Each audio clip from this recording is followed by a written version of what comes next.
Right. Hopefully we're live. Feels like ages since I jumped on this walking pad. How long has it been? Must have been about a week. Who knows?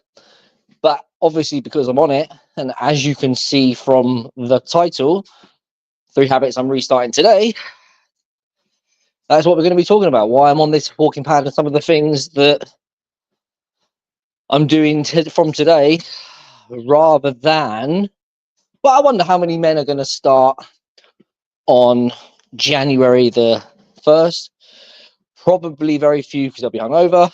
Will they start on January the 2nd, which will be what? Friday? Then it'll be the weekend. So how many are going to start on the Monday?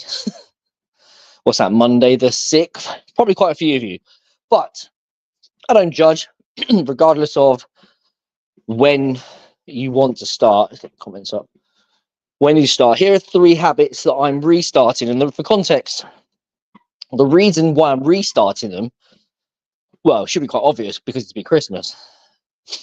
And I still have, well, when I need to lose the little bit of extra weight that I gained over Christmas and even prior to Christmas when I was at my leanest, I was lean, but the job wasn't done because I want to do a photo shoot, and that requires a certain level of definition to be worthwhile.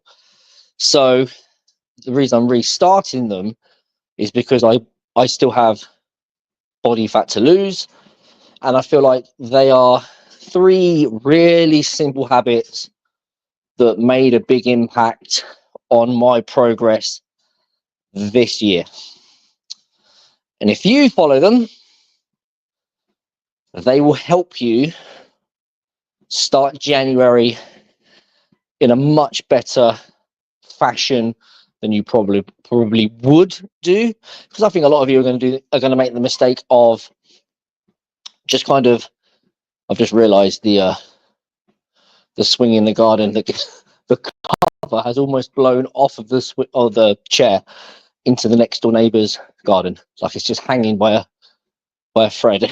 I will address that later. We've had some severe weather warnings for down by London. Apparently we're going to get some bad winds. Anyway, but a lot of you guys will make some common mistakes in January that make consistency very, very challenging. And what I don't want is so many of you to kind of give up by the end of January, maybe early February, which is really common. Like if you're watching this and you watch any of my content and you haven't achieved your health and kind of body fitness goals in 2024, there's probably a really good chance that you didn't achieve them in 23, 22, 21, maybe in 2020 in lockdown you did. But my point is you probably struggled for many, many years. And I think the mistake a lot of you guys make is you don't start January with any kind of structure or things to focus on. So these are habits, but really these 3 things I'm going to talk about are just things that I'm focusing on every day. So number 1, we might as well start with the obvious one, is the walking is back. Prior to Christmas, I think I bought this walking pad maybe 4 or 5 months before Christmas, for at least 4 months. And it was amazing because it allowed me to increase my step count. You know, as I've spoken about before, I've got dogs, so they get walked, and I'm quite active anyway with the gym and just usual stuff. But I was probably averaging about 10,000. I think when I first started my weight loss journey, I capped it at 7,000. I just basically walked the dogs, which is about 5, and then I did whatever extra I did in the day, and then I bumped it to 10. And then when I needed to go up more, and I knew with the weather and kind of time restrictions, it would be more efficient to do stuff like this, like go live on TikTok or do videos, live on LinkedIn, whatever it is, while on a walking pad. That's when I bought it. And it allowed me to get my step count up to around, I think the week before Christmas, I averaged about 17,000 steps a day. during Christmas, I wanted a bit of a break from that mentally, and because it's very time consuming. So I just went back to what I would call my natural step count, from just kind of taking the dogs out, whether to the forest, around the block, and just walking around the gym and doing the usual stuff, which if I look would probably be anywhere from 5 to kind of 10,000 when it varied. So today, bringing the walking pad back in, and I'm not going to set my goal as high as pre-Christmas. There's a reason for that, which I won't go into today because it will take this live in a different direction. But habit number 1, having the step count target and getting back to it. Why? Well, in some respects, it feels good. There is a certain point where it can become a bit too much. But for you guys who are just starting out, it's probably the easiest way for you to just improve mood, get yourself moving, improve your health a little bit. Obviously, the intensity typically isn't overly high from walking, but if you're very unfit, maybe if you are carrying quite a lot of weight, it can still be challenging. So it will be good for some of you guys from a fitness point of view. And if you really struggle with time, you can just break it up into little blocks of 5 to 10 minutes every hour. And the real goal of it is a little bit of health and to just burn more calories every day. If you want to lose body fat, you have to create this energy deficit. You have to ensure that your body is forced to use your fat stores for fuel. We obviously can control calories, which we'll come to in a minute, and we can increase how many calories we burn, which is what I'm doing here. So that's partly the reason, and it just keeps me active. So habit number 1 that I've gone back to, which I recommend you do, is you set yourself a step count target. I think for those of you that are busy, getting up to 8,000 steps a day, it should be pretty simple.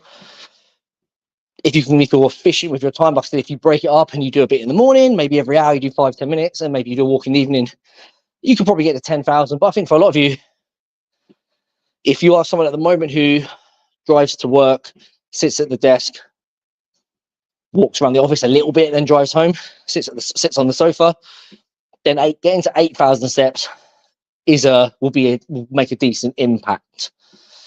You'll probably burn a couple of 100 calories there, and then when we come to the food section, we'll talk about that.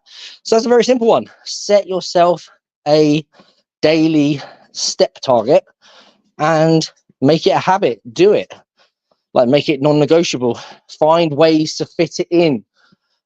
Like if you are busy, what's 8,000 steps going to take someone? It's hard to work it out based on top of my head, but that's probably at least, I don't know, maybe 40 minutes of walking. Obviously depends on your stride length and how quickly you walk. But if you do 10 minutes in the morning, 10 minutes in the evening, get up every hour, do 5 minutes in the office, you'll get there fairly easily. Make sure you track it on something like a Fitbit or an Apple Watch, or I just use my phone app, which is a little bit annoying because it's not always in my pocket, but for the most part, I can track it while it's on my phone. And of course, I can track the steps on the walking pad. And what I typically do is just add them up, just make sure I've hit a rough amount. So when I say I've done 12,000 steps or 15,000 steps, that is tracked steps. The numbers are probably higher because there are times when I haven't got my phone on me. Even at the gym, I often put my phone down and I'll walk around doing stuff, and the steps will be quite low. But just track it, keep it consistent, and set that target. Number 2, gone back to tracking my food. As with probably a lot of you, Christmas was a bit of a free-for-all. I still try to keep it. This was a good year for me in terms of I still trained in the gym throughout Christmas, still walked fairly decent amounts, was fairly active. And I wanted to make sure I didn't lose any muscle because I've worked hard this year to build muscle, as I always do. So I made sure I kept my protein pretty high, but then I still ate lots of food that I wanted, like everyone did. Tracking my food this year on MyFitnessPal has been a really important part of my process. Prior to this year, in the past, when I did more bodybuilding like diets where the foods were very similar, and don't get me wrong, my foods are quite similar every day, to be fair. I'll come back to that in a minute, but still, just having it tracked in MyFitnessPal kind of just held me accountable. Like if you go to reach for a chocolate bar or an extra glass of wine or something, whenever you start this, and you commit to tracking it in MyFitnessPal, then you'll soon realize how hard it is to eat bad foods when you start to look at the calories as you track it. So tracking my food is something I've gone back to doing today. I didn't track any calories over Christmas. It was, why would you? I just enjoyed foods. But as of today, back to tracking what I'm eating. Holds me accountable, but also this isn't so much a benefit for me, maybe because I eat very similar foods most days and I'm quite good at kind of looking at the portion sizes after all these years. But for a lot of you, especially those of you that have got quite poor habits with food, haven't eaten a lot of, I guess, healthier foods, don't really understand portion sizes and eat out a lot, it will start tracking your food and kind of weighing stuff out and being mindful of portions will start to teach you what a kind of good portion of something is for you. And therefore, like if you weigh your rice in the kitchen for a few weeks and then you start going back to business trips, client meetings, and you have to have rice, it gives you kind of a fresh perspective on what your serving should look like so that you can incorporate those foods in real life, but not overdo it with the portion size. Very important. The same with the protein. You soon start to learn how much chicken you should eat or steak, eggs, and it allows you to, over time, become better at eyeballing it, which is a skill that once you stop trying to lose weight will be very, very handy. So I've gone back to tracking my food. I recommend you track your food. I have my clients track their food. Do you have to track it forever? No, not really. But definitely during the early stages where you lack discipline, you lack accountability often, you don't really understand nutrition, you don't know really what you're eating, you can eat something and not really know what that's provided you or how much you actually need. It's a very, the benefits of doing it, I think, far outweigh what would be considered possibly the hassle of doing it. And quite frankly, it's not much of a hassle, I don't think.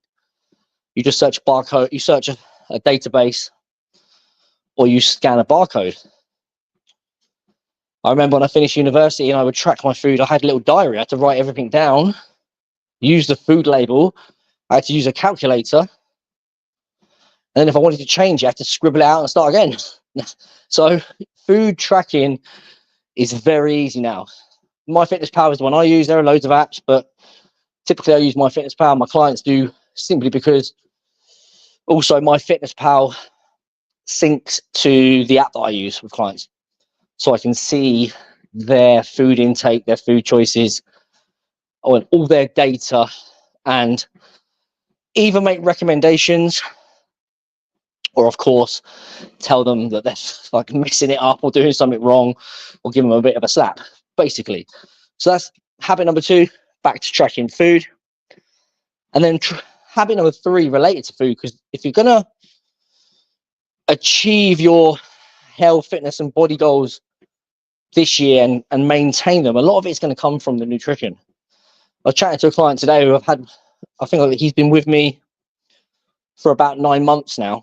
He said the weight training isn't a problem. He said, funny enough, actually, I've done over 150 sessions since we started, so I'm averaging 3 sessions a week, and I actually enjoy that.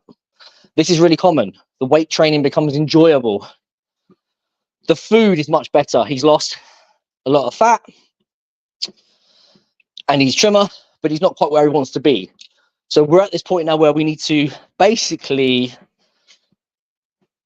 just to level up his knowledge a little bit more, level up his mindfulness, his decision making, discipline, just basically so he can get past where he is now. All of it comes down to the nutrition. So the last habit is just, and I didn't really stop doing this over Christmas, but I did more so than usual, is just go back to protein first. Said it a million times. I am much more a fan of sugars and junk food. I have a sweet tooth. If I could get away with living on donuts and chocolates and pizza and not feel like crap, look like crap, and probably get some horrific disease, I probably would. And that's actually, after a couple of weeks of doing that, or a week or so of doing that, going back to eating high protein and kind of clean is genuinely a bit of a challenge for me. Like, it's the sweet tooth has been kind of like, after losing all that fat over the course of the year where I got into the routine, it's like it's come back. So today, really focusing on protein intake again. So instead of walking into the kitchen and just mindlessly having a biscuit or whatever chocolates are out from Christmas or some crisps or whatever, just going back to the high protein intake, which when I combine that with the tracking and like I've just spoken about, makes a huge difference. Why? Well, the protein is going to keep you fuller for much longer. A lot of the men that I speak to don't eat enough protein, and it's also going to aid with muscle building. But the benefit that we really want, especially if we're trying to transition out of a period where maybe we've let ourselves indulge in too much sugars and we've kind of got the sweet tooth fired up and we crave stuff like that, is we don't really want to be overly hungry. So, and I did a video about this, I haven't edited it yet or posted it, but by the time I came back from the gym this morning, having done some cardio and walked the dogs a bit, I didn't have any food. By the time I came back to the house, I could have easily eaten some biscuits or something that was just lying around because I was hungry. That's the only reason. No reason for it other than I was hungry. So I had a big protein shake, and then now I've got some chicken skewers I've just cooked that I'll have after this. Tonight I go back to my meatballs I have most nights. So they're just getting myself back into the habit of better choices, high protein, some veg in there, and just clean up, just better choices with food. Coupling that with the accountability of tracking makes a big difference. And those 3 habits will make a big difference. Notice how I always say this, but I didn't really come on here and talk about choosing to do a low carb diet. I didn't come on and say I've chosen to do a certain type of cardio, like in high intensity. I'm just talking about increasing my activity by walking. I'm tracking my food intake so that I get the right number of calories for my body and my goals and my activity levels. And I'm making sure that I prioritize protein and good food so that I fuel my body and I reduce the likelihood of me having these binges or having any binge or picking. Picking is the thing at the moment because there's still food in the house that I would like to have. And psychologically, it feels a bit odd to start today because part of me is saying, why don't you just have a takeaway on New Year's Eve? Start again on the weekend. And then I'll get to the weekend and I'll say, why don't I just start again on Monday? And so it continues. So that's why I am starting today. Me and my family are not drinkers, so we're not going to drink on New Year's Eve. I don't really care. And I had some takeaway at the weekend. I've had Christmas. So I'm kind of like, although I'd like to have some, I know for a fact my brain will tell me that I want to have or should have something nice tomorrow night. There's no real reason for it. Hopefully that helps. Like I said, there's no real magic to that. They're just 3 habits that just, they get you thinking about movement, a certain amount of movement, They get you thinking about controlling calories, which is the key to fat loss. And they get you thinking about good food choices, which is the key to health and making the fat loss part of the process easier. Because if you make poor food choices, you will be hungry.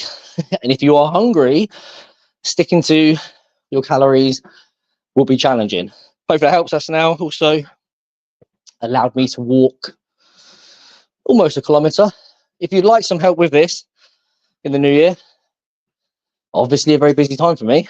Already got guys sending me their lifestyle questionnaires who are going to be starting with me on Monday, ironically, and I'm going to be writing their plans over the rest of the week and the weekend. So those spaces are filling up. I don't typically take on more than 10 people, 10 guys in a month, which in January, not a lot, considering how many people want help.